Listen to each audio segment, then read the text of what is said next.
January is here, and that means it's time for Cramuary, where you take your big New Year's resolution-sized goal and accomplish it by cramming it into one super productive month.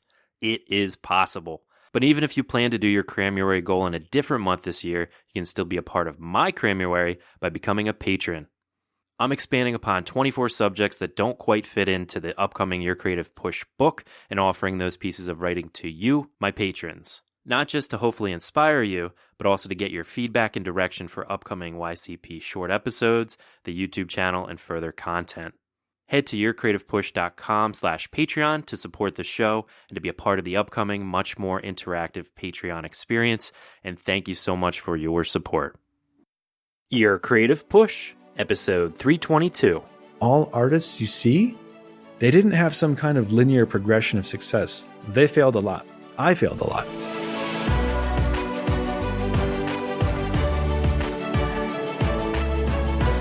Welcome to Your Creative Push, the podcast that pushes you to pursue your creative passions. I'm your host, Youngman Brown, and my guest today is Ahmed Aldoori. Ahmed is not only a talented artist, but he is also a successful YouTuber. On his YouTube channel, he shares his own art as well as his advice and motivation for aspiring artists. It kind of comes in a podcast type format, but all while he is live drawing. Very cool stuff. And he is also doing some very cool stuff with his Patreon community, which we talk about in this episode.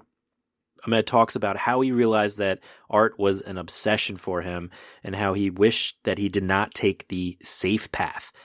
And he also discusses whether or not you should go to art school. Ahmed also talks about the moment that made him realize that he needed to structure his Patreon community differently and the way that his Patreon supporters and Discord chat mimic being in a university. He also talks about the camaraderie that he shares with his community when he lets his guard down and shares the struggles that he goes through with certain things. Ahmed also shares how writing things down allows him to be a therapist to himself and enables him to address his resistances head on, and his advice for those who are too scared of writing their innermost secrets in their sketchbook. And finally, Ahmed talks about gaining clarity from taking a break from his creative pursuits and being able to look back at his life as an outsider and the way that that changed things when he came home from his extended trip. This was a great conversation. I thoroughly enjoyed it, and he really shares some very unique strategies for facing your own resistances. And it's also one of the most motivational final pushes that we've had yet. So sit back, relax, and enjoy my conversation with the one and only Ahmed Aldoori. Ahmed, welcome to Your Creative Push. Hello. Thank you. Thanks for having me. Thanks for being here. I've been following your work for a while now, actually, because one of my listeners reached out to me and asked me to get you on the show quite a while ago. So this is exciting for me, and I'm sure for them as well. So I always like to give my guests the opportunity at the beginning of the show to kind of just give a brief bio, sort of how you got to this, the point you are today in your creative career. Sure. Well, quick shout out to whoever wanted to get me onto the podcast. Yay, thank you. You made it happen. Yeah, right on. What I do right now is definitely not what I expected, but I was always drawing and doing art as a kid. So it was kind of like a really big obsession. And, be drawing Power Rangers, Spider-Man, all that stuff.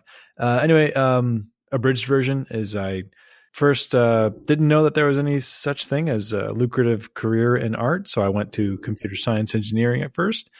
Big mistake. Then I learned that I had to do art because it was kind of that much of an obsession for me.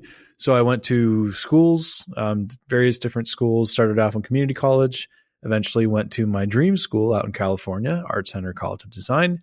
And ever since then, I was working professionally pretty much right after the first year under Scott Robertson, and eventually Dylan Cole as well.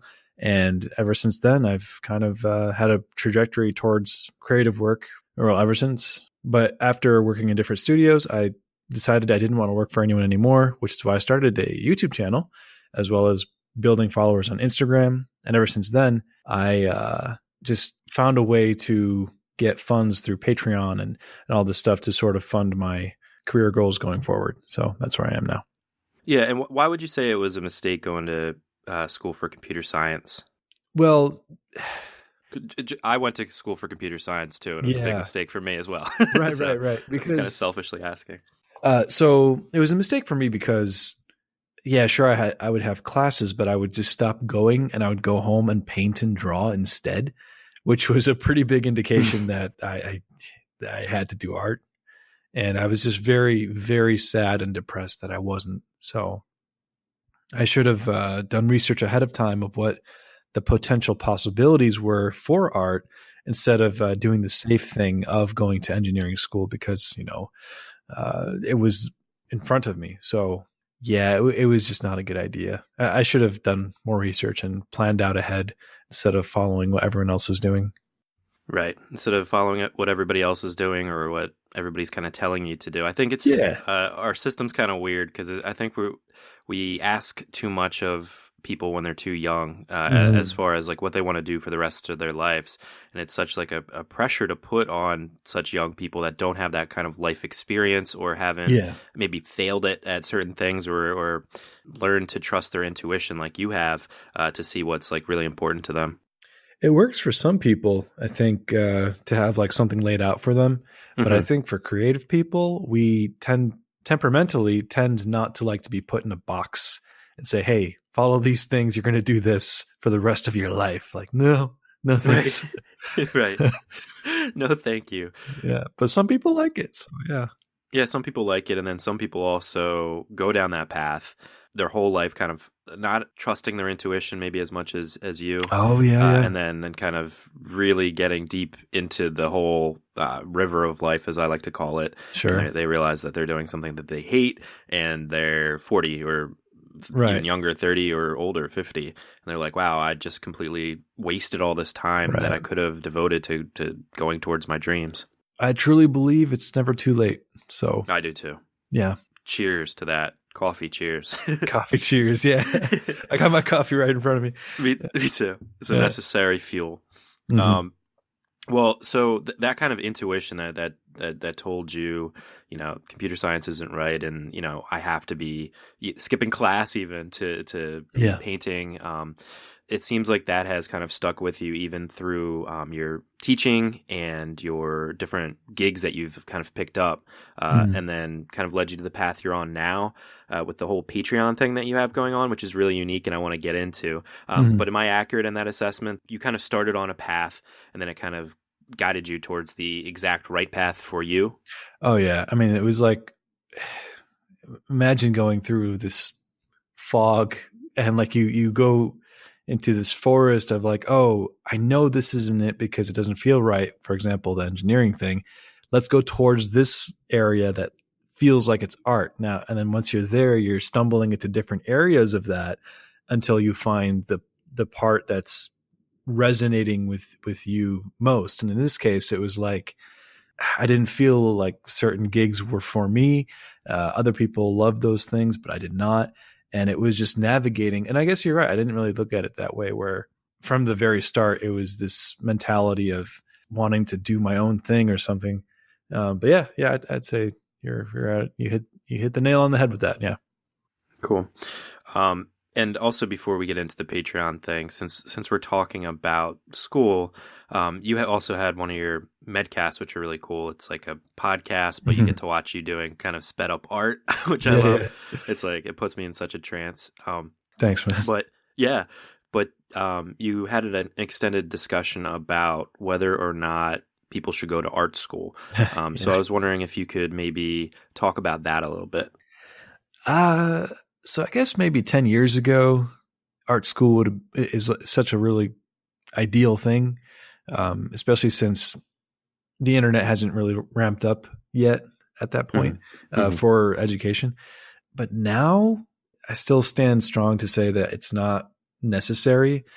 If you have the funds and you have the opportunity to do so, I don't think it's like bad, and you could definitely benefit from it. And I have a lot of students because I was teaching at Art Center and Brainstorm and several other schools, both online and in person.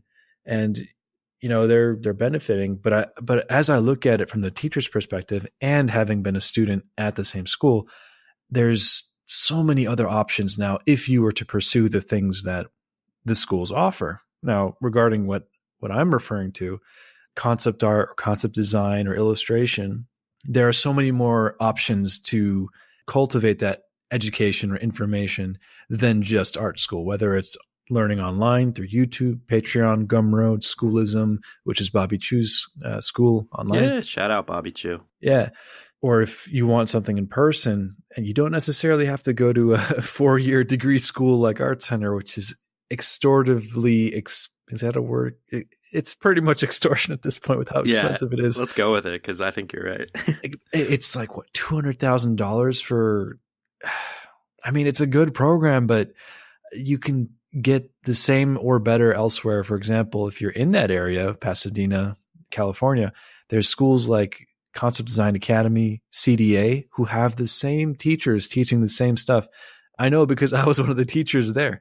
Mm-hmm. And for a fraction of the price, for what you know, I think it's like $22,000 a semester now at Art Center.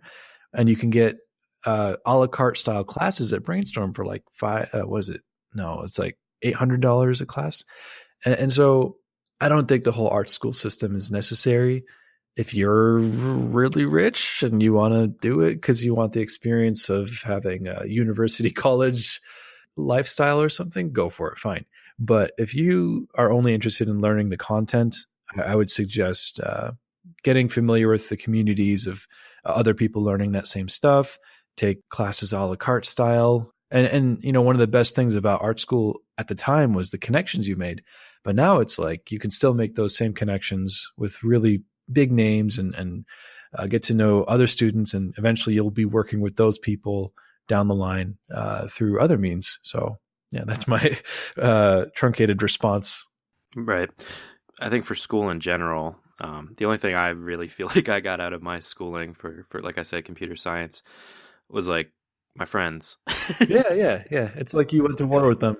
Yeah, exactly. And it was a fun experience, but at the same time, I kind of feel like it was a waste because, I was going down a path that I had chosen, mm-hmm. to go down this 4-year path, and you can kind of only tweak it a little bit. But like you said, when you can choose things a la carte, you can quickly figure out things that you love, that you hate. Yeah. I would suggest if you do shell out money for a course to finish it, to not be like, oh, Youngman was right, I don't like this after like the third lesson or whatever, to just still try to get through it because you never know kind of what that journey will take you on.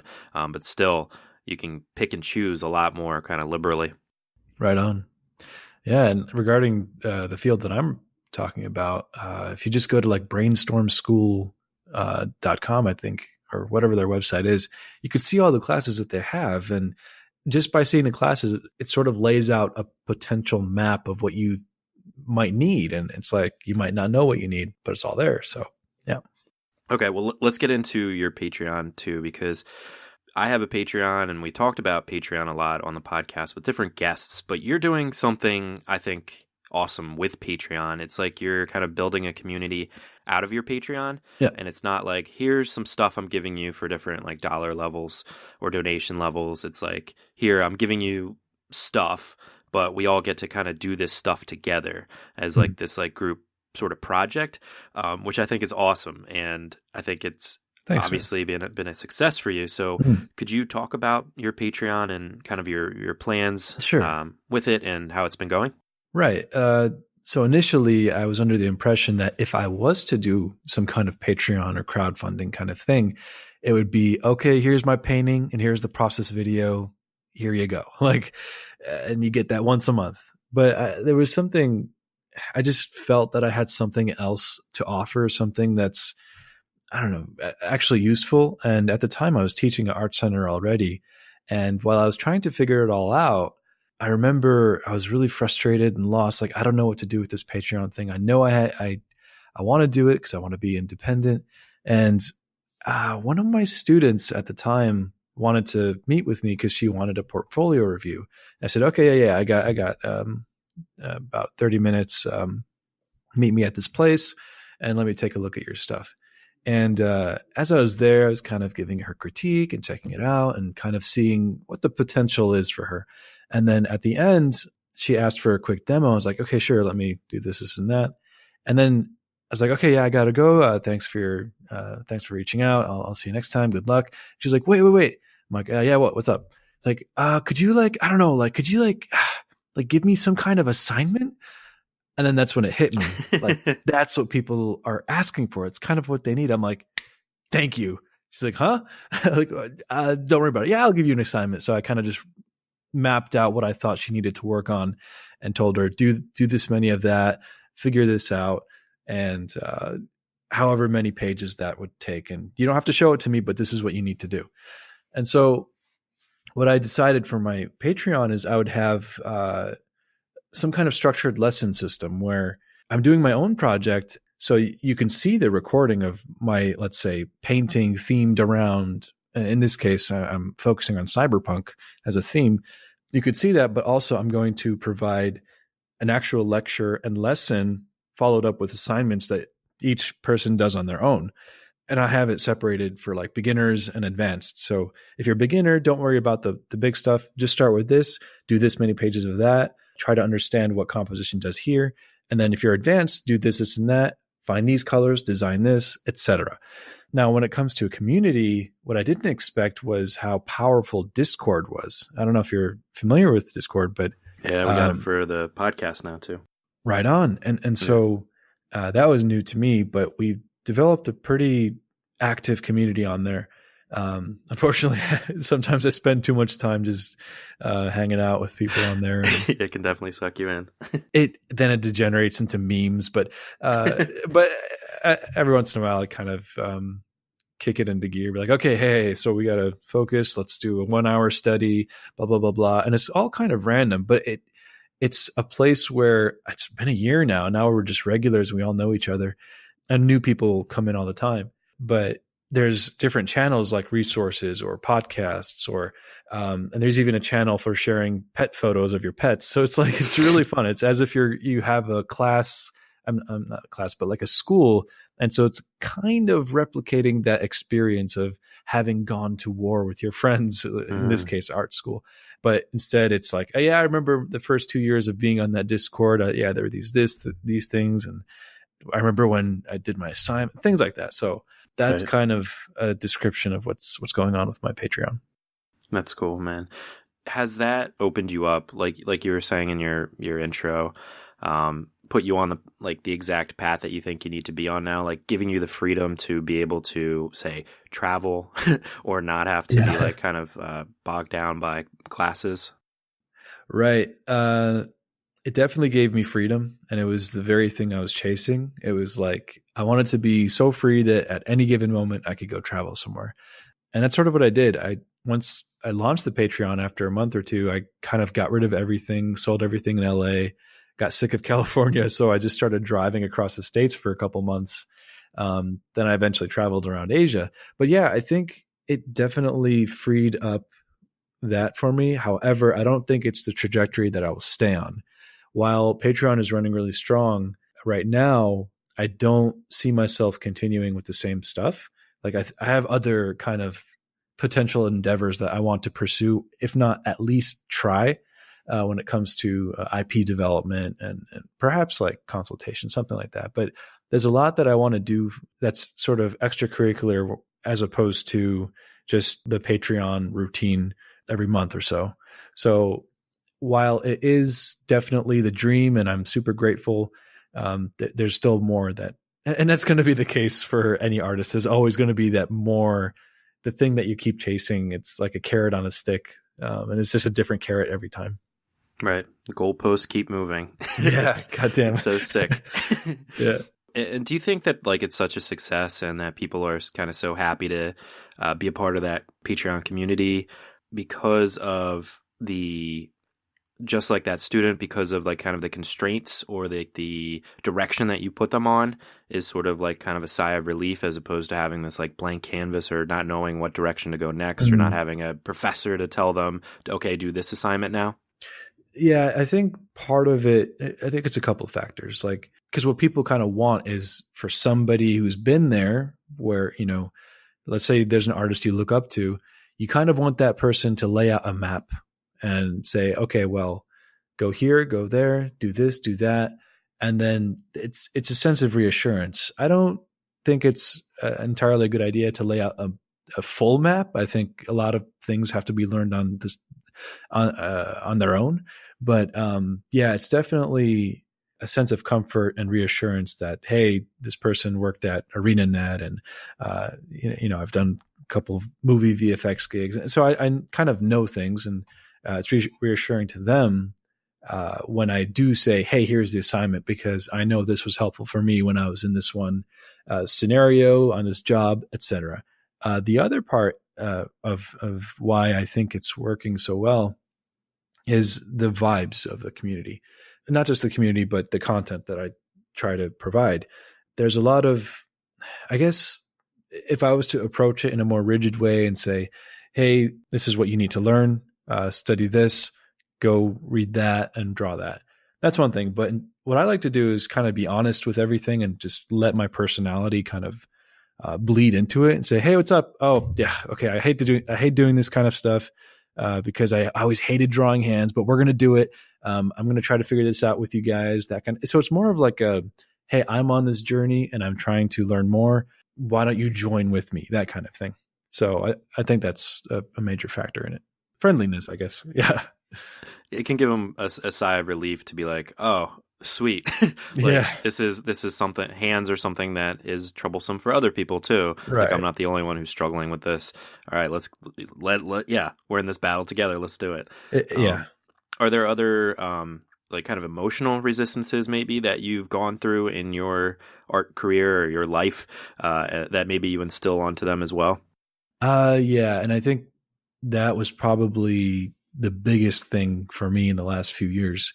And I think this last, I guess, almost year now since I've been traveling has been so good for that. And what I mean is, like, I just like any person, when you're approaching something that's uncertain, there's plenty of anxiety, especially so if you yourself haven't developed your, I guess, ability to face things very well. So for me, like, I had a lot of problems, a lot of emotional anxiety, resistance, preventing myself from actually expressing myself fully, or, preventing myself from, I guess, engaging in things that had potential risk of rejection or ridicule, scrutiny, etc. Especially since in my childhood, I dealt with things that, in a way, programmed me to avoid conflict, things like that.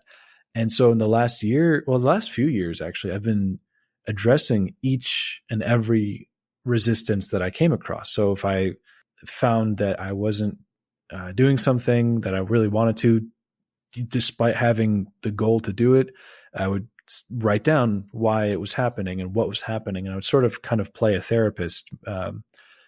I'd write something down, take a break, and I come back and look at it as if I'm reading someone else's life and try to help that person out. And it's just helping myself out. So in the recent trip, when I was in Asia, I was Japan, Thailand, and Singapore. I wrote so much, a lot of introspection, understanding myself, figuring out my problems, even drawing little diagrams of me as a stick figure and how I feel in certain scenarios. Especially when I feel either inadequate or judged or whatever it might be. And then I would trace back the origin of those things and again, play kind of a therapist for myself. That was, I'm so free. I got to say, like, a few years ago, I was completely different, very rigid and afraid. And there are so many things that I've overcome. But that all comes from writing. And my most recent podcast, which is titled Art Envy, because someone was asking about it on a Facebook post, and I kind of drew out a diagram of what that looks like in the perspective of an artist. And I showed some screenshots or photos of my writing from my sketchbook when I was in Thailand, and how I got over things and things like that. So, yeah. Well, I think that's very helpful for people to journal. I'm a big champion of writing things down, whether you're a writer or not. I think that some artists, visual artists that don't have experience in number one, writing things down, yeah. But number two, like writing things down in a diary format, like having that conversation with your ego or yourself, or kind of self-therapizing, if that's even a word. Sure. that it makes them very uncomfortable to do that. So would you have any tips for them to be able to kind of break both of those barriers? Yeah. So for me, I can't really say I did it by writing at first. Actually, I remember having a problem. I was working as a concept artist at ArenaNet, and I would have these like resistance issues. And so I would take a break, walk away from my desk, and I'd go to one of the meeting rooms that were empty, and there was a whiteboard there. So I would kind of like draw out, as if I was drawing out a concept, what I felt was happening. So one vivid memory I have is I felt like I remember I had this anxiety because it wasn't really directly related to art, but it eventually spilled over into art. But I had to fly from Seattle to Cleveland to go to a wedding. And I knew at this wedding I was going to see a bunch of old friends. And back in the day, some of these people were kind of not bullies, but there was this superiority, inferiority situation. So I felt like I had to go home and prove myself that I'm worthy of their acceptance. It was kind of silly, right? But what I did is I drew myself, and then I drew how I felt, how I felt it looked like. So I drew them literally above me. So you could sort of draw out your feelings, right? And I said, okay, why do I feel like that? So I kind of drew a call out bubble as if I was drawing a comic, and wrote what I thought was happening. And so I looked at it and processed it, and I said, okay, I don't like this. Why? All right. So then I redrew it how I wanted it to be. So I drew them perfectly equal to where I was standing. So I kind of equalized and said, okay, look, so what does that feel like? Oh, I actually kind of feel relieved that I don't have to prove myself or something like that. Then I took it a bit further. I said, okay, what would it feel like if I was way above them? So I was just playing sort of visual games.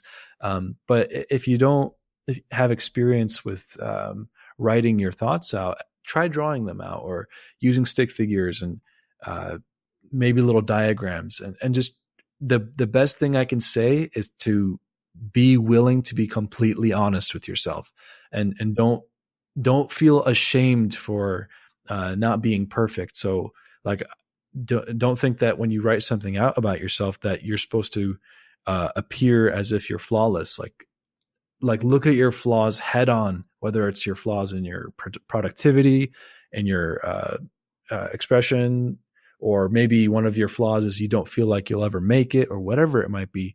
And then just ask yourself why, and just be completely honest with your answer, as honest as you can be. And then the more you do that, it starts to become an automatic kind of second nature, like a routine. Like, okay, I know I'm going to have some kind of resistance, and I can't wait for it to happen so I can sort of set a trap and catch it so I can write about it. And it kind of becomes a routine. Yeah. I like that. Yeah. Like pest control.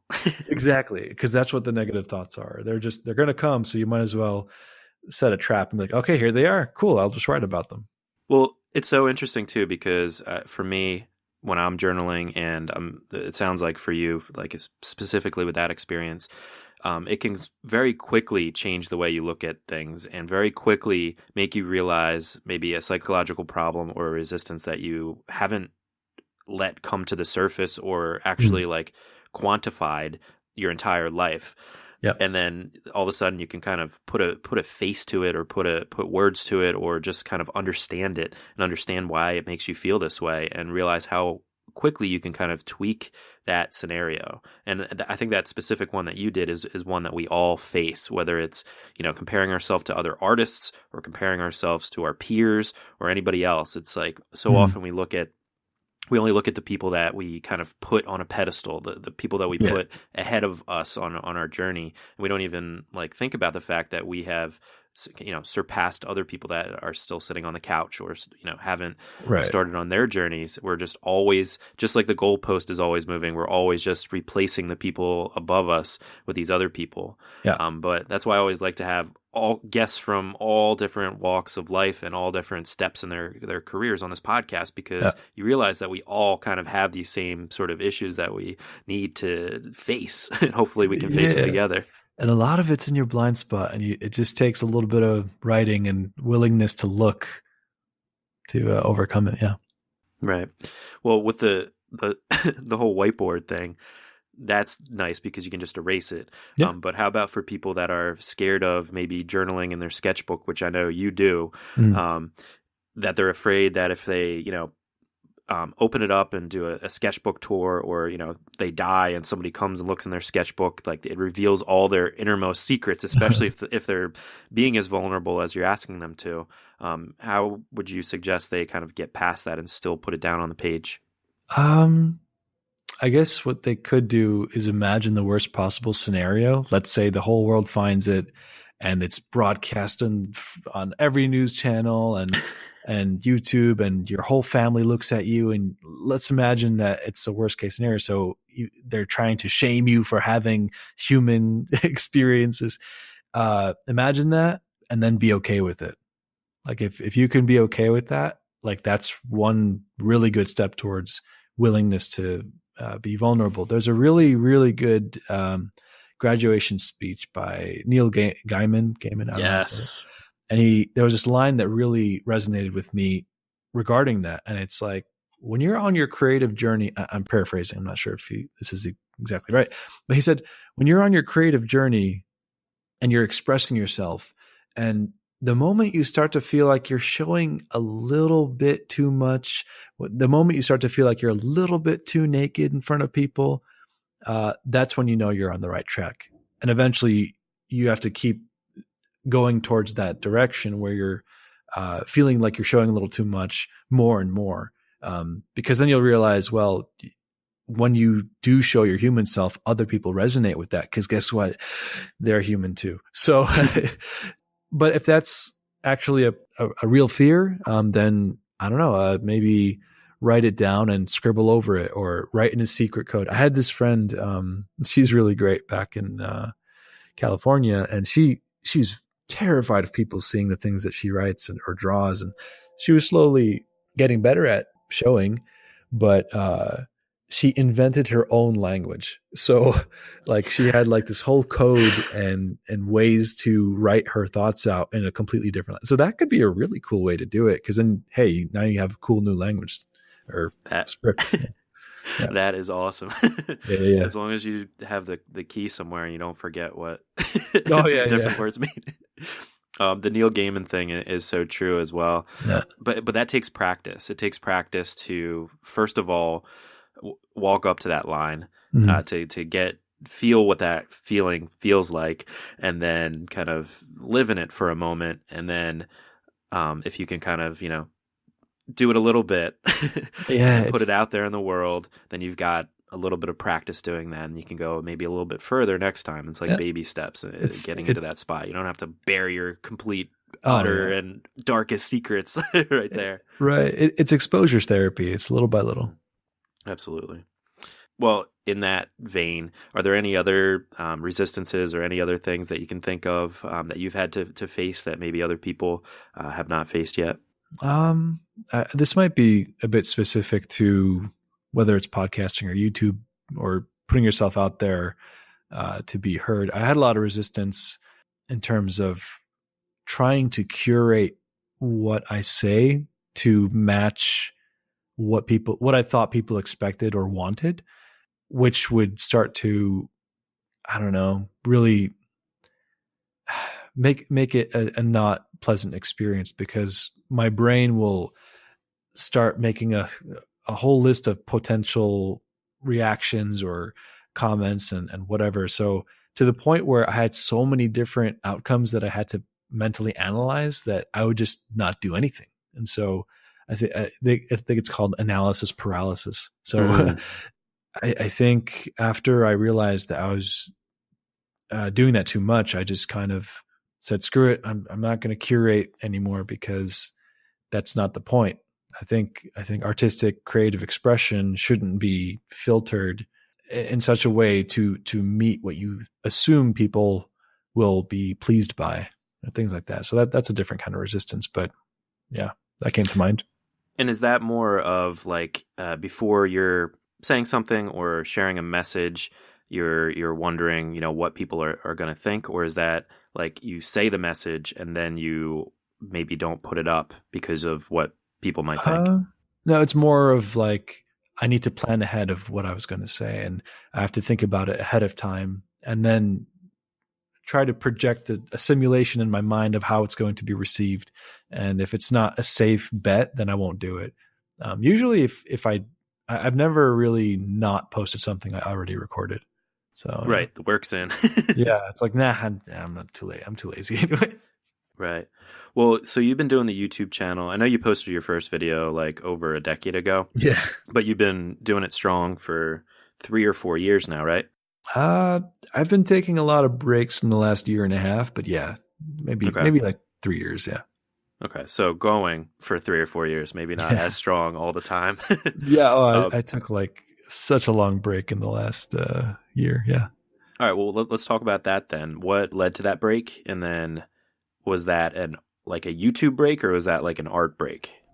It was an overall break of having the pressure and anxiety of needing to present something, whether it's a YouTube video, a painting, or an Instagram post, whatever it might be, because I needed to step back and take the time to look at, I guess, my whole being from a outside perspective. And so I think traveling was the I guess catalyst for that, because from all the writing, from meeting different people, from being in a new place and experiencing new things, I was able to reassess what it is that I was aiming for, how I was going to do it, and who am I serving? Am I serving the I guess presumed expectations of the audience, or am I going to serve what I want to do and then present that? And so it's pretty much strengthening aspects of myself that were, I guess, weak at the time. And now coming back to it, it's like I don't feel that resistance or anxiety anymore, at least not the same way. There might be a little bit, but I just see it with so much more clarity. And so I think it was an overall break, and I needed to step away from it all to get to that, I guess, mental space. Yeah. Now that clarity that you talk about, coming back to everything, Yeah. do you think that's just from the time, or do you think that's from the places, like the things that you've seen, or is it from, just being able to kind of mentally stew over it for so long? I think it's a combination of all, but it's time is, I guess, the most necessary factor, but it's time away from the domain. Because even if I was taking a break from YouTube and all this stuff, and I was still at home inside the same walls all day, every day with the same routine, I would not have come to these states of clarity. I think I need, even if I just went to a city next door, or just, whatever, the next state over, or just anywhere but the familiar. Because I think that helped me to be stimulated to kind of not only feel like I'm in a different place for a different perspective, but, well, yeah, that's what I mean, to not only be that in a mental place, but also in a physical place. And so that, which is obviously amplified when I'm in a country where I don't speak the language, and just trying to get by. And so like there's a sort of survival instinct that kicks in. At the same time, you just feel alive, and in a weird way, it's like you're in the middle of a dream state, because it's so unfamiliar. It's a culture shock, and at the same time, you can like look at in my case, I looked at my life in America as a sort of movie that I was editing, and so when I came back, it was like now I'm going to let it play out the way I wanted it to, based on the things I've overcome. Wow, that's powerful. Mm. And I mean, we talk on the show a lot about, the power of travel and just changing things up, doing something different, whether it's, taking a different route to work, or just getting out in nature, or whatever it may be. It's so important to not just shake up like you said, your art, but like your life, your very being, and to put yourself in a different place. Leading up to the break, was there, and kind of as you started the break, was there any feelings of like shame, like I shouldn't be doing this, or was it like I need to do this, I need self-care, I need to exit the situation? Because I think a lot of people do get to those points, and they either push through, or they do take the break, feel an incredible amount of shame, and never get back to it. There was definitely that. It was like I don't know if it was shame, but it was more like definitely a cousin to shame. It was this feeling of as though I'm disappointing the world. Mm-hmm. Like I'm letting down all the YouTube followers, and on Instagram, I'm letting down people who depended on me, even though the reality is they were all very supportive, and not all, but like those who were there are supportive, and if they're following you and they're a fan, they want you to succeed. So they understand if you need to take a break. But for me, I was still overcoming self-worth issues and being disappointed in myself, because that was linked in with that. And having overcome that, I understand now retrospectively why I was feeling that. But a lot of it, I guess, yeah, it was just, I actually didn't even purposely say I need a break, I'm going to stop for this X amount of time. It was more of this feeling of, oh, I'm just going to put off the video till next week. And next week became next month. And then it became the next 3 months. And, yep. And I just realized I just haven't made one in a long time. Then I realized, oh, this is just the break that I needed. Right. Yeah. And I think that, that's an important realization for people to have. Like if you do say, okay, I'm going to put this off this week, and then it turns into 2 weeks or however amount, to not feel like that was like looking back at it and being like, oh, okay, I guess that was the end. Like looking at it in a healthy way and being like, okay, there's a reason why I couldn't get it done. Like whether it's you need to figure out something else in life, or you just don't have that inspiration. You need to kind of displace yourself for a period of time, and to just not feel like that disappointment or that shame, because also something we talk about a lot, and I've been trying to figure out a way to change, not change the world, but there's this thing that happens on social media where it's like everybody presents such perfect lives, and it's just like nonstop churning of content and good content and perfect food and perfect life and whatever, without any type of resistances. And it's like we need to embrace and support people, especially people that have been successful in the past and are now saying, I need a break, or see you guys in a month, or see you guys in 6 months or a year, whatever it may be, and supporting that kind of putting yourself out there, if that makes sense. Yeah. I think you're right. Like the presentation we see online is very much that curated perfection filter, image filters, and hey, this is my perfect life. When the reality is none of those people actually have those lives. It's just the image that's put forth. But the thing is, I guess what I found that worked for me, when I made the jump to trying to be vulnerable, is just to admit my flaws, like right off the bat, be like, hey, look, I feel jealous of those other people who have more views. And I'm saying that right now here on my podcast. Here's what I'm going through. If you're going through that too, and you feel that way about my views, just understand that I also feel that, because I'm human, and that resonates with people. And that's when I learned that vulnerability is the one thing that shows you that you're human, and that will have that limbic resonance with other people. So yeah, it's that universal language. Yeah, it's a through line for sure. I can't let you go without asking you about this quote that I've seen, I think on your Twitter and other places too. It's art is the conveyance of fundamental human truth, regardless of barriers attempting to conceal it. Is that your quote? Yeah. That's so sick. Thanks, man. Can you kind of dive into that quote and kind of explain it? Sure. And I think I remember why I wrote that, but as an interpretation now, it's like there's so many different potential barriers that will prevent you from speaking your human truth, whether it's fear of how you're being perceived, or wanting to edit your truth to match the mold of what others might. It really is like a social thing, but I think what I was trying, I can't remember exactly why I wrote that, but I felt like there were a lot of movements online that were trying to edit what artists do. It's like, this is okay. That's not okay. You're allowed to say this. You're allowed to draw that. This is going to be too offensive. Don't draw this. Don't draw that. You can't make movies about this. If you have a movie like this, make sure you do that. And it's like setting this checklist of what you're allowed to express. And it's like, well, human truth is what you should express no matter what. And if it happens to be something, let it be that thing, even if it's not right, because then then the world can point it out and say, hey, this isn't right. And it helps the person.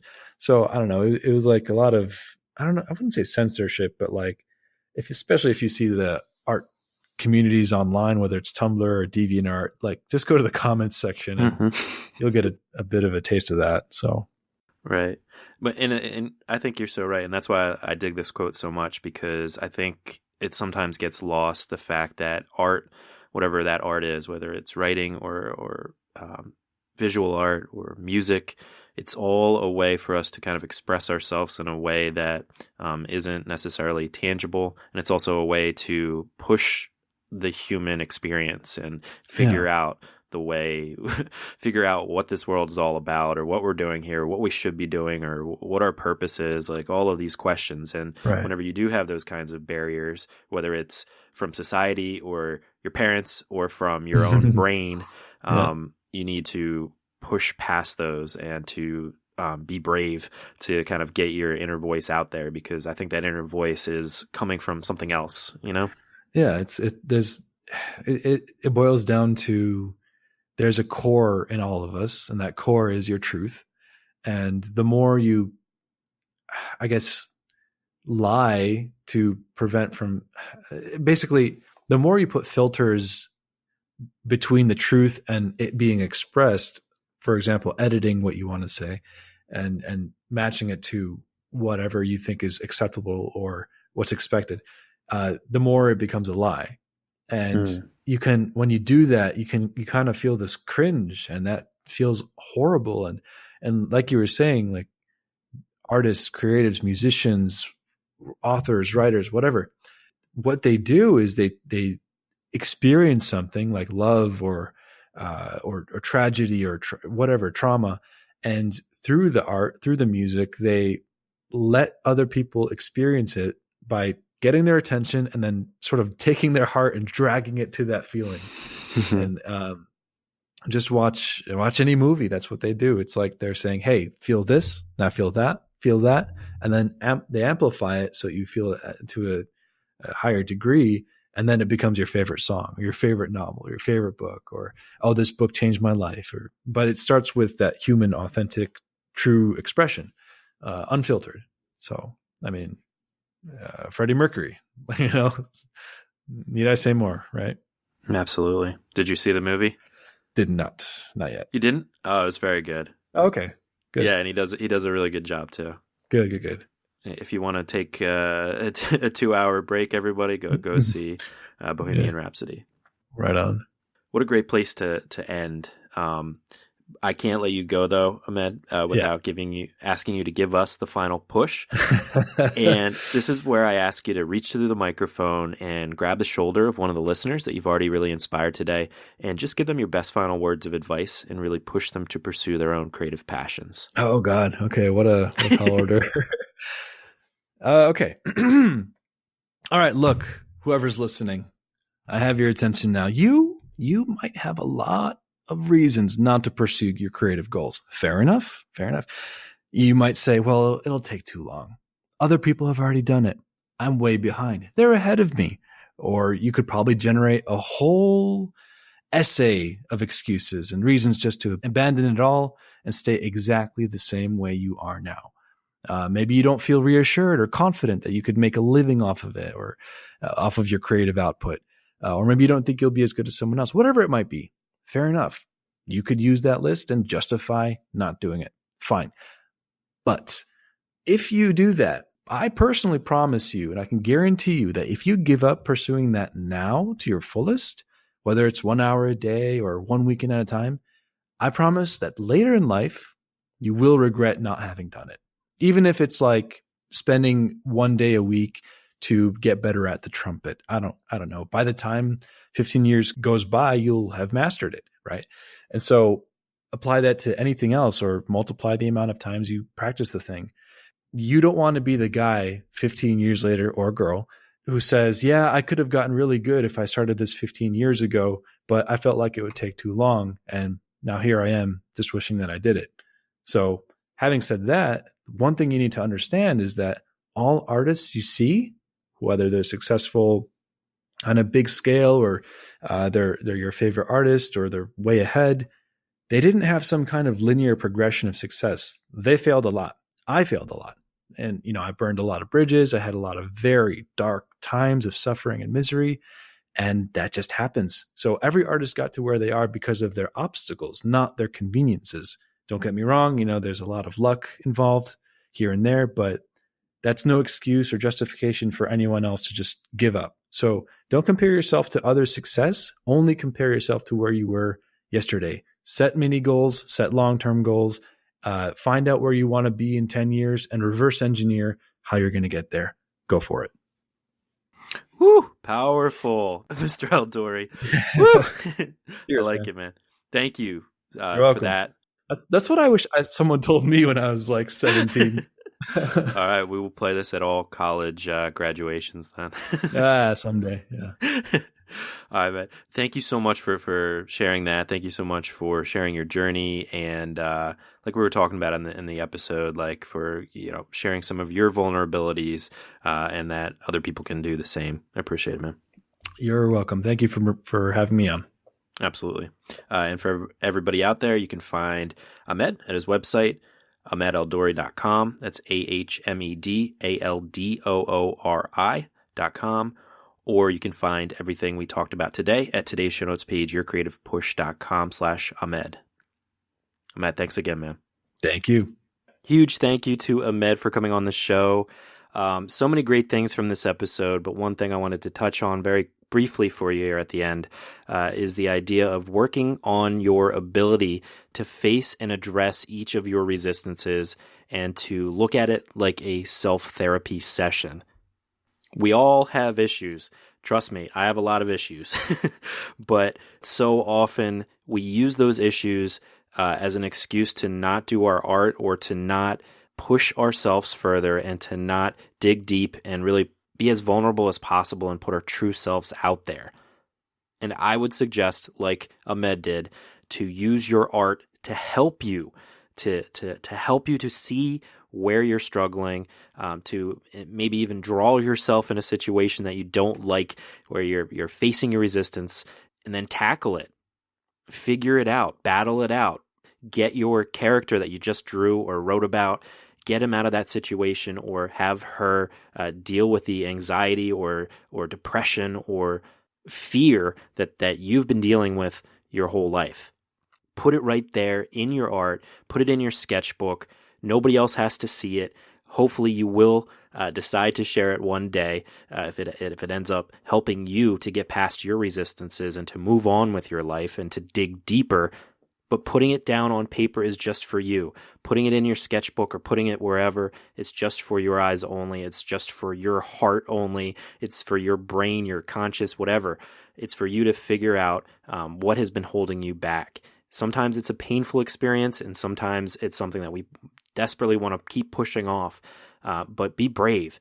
Put it down there and deal with those fears. Deal with those resistances. Have it out and move on. And I am aware that many of these problems do need professional help. It is a great benefit to go see a therapist. But I would also argue that nothing hurts. Pushing these things back is not healthy. You have to do what works for you. But if you can face it yourself and try to scratch the surface of something that you haven't dug into, maybe your entire life, something that has been an anxiety or a fear since you were a kid, try having that conversation with yourself and use your art as a tool to help you. But that's all I've got for you today. So hopefully you were inspired to go and get your work done. So go and get it done. Remember, like Ahmed said, every artist got to where they are because of their obstacles, not because of their conveniences. I love you all so much. Go get that work done, and we will see you next time. Bye.